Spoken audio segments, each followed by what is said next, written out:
Nicolas, Barack Obama entame donc son second mandat. Il prête serment aujourd'hui. Il va s'exprimer à la télévision ce soir. Voilà, il y a 4 grandes interrogations au début de ce mandat. La première, elle est immédiate, c'est le mur de la dette, c'est le plafond de la dette qui sera atteint en février. On va encore avoir un psychodrame politique absolument incroyable. Il faut absolument un accord, il y en aura sûrement un, car sinon, après le plafond de la dette, l'économie américaine se fige automatiquement. La deuxième grande interrogation, c'est comment Barack Obama va-t-il faire pour piloter une Amérique qui est complètement paralysée politiquement.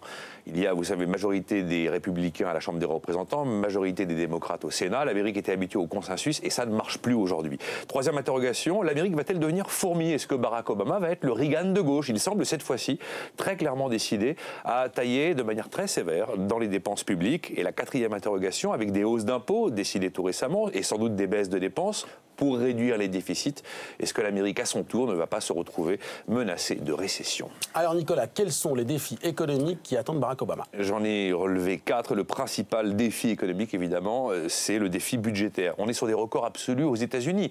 La dette publique atteint 100% du PIB. Ça fait 16 000 milliards de dollars. Et le déficit public ne baisse plus. Il est aujourd'hui aux alentours de 7,8% du PIB. Le deuxième défi, c'est le chômage de masse. Jamais l'Amérique n'avait connu le chômage de longue durée comme elle le connaît aujourd'hui. Alors on est à 7,8% de chômeurs. Au cœur de la crise, on était à 10%.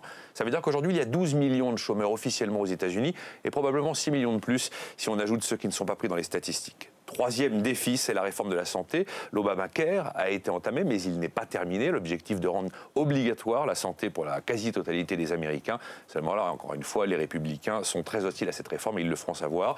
Et le quatrième défi, c'est la réforme bancaire. Et là, on a l'impression que l'audace a disparu. Une loi a été votée aux États-Unis, mais elle peine à être appliquée.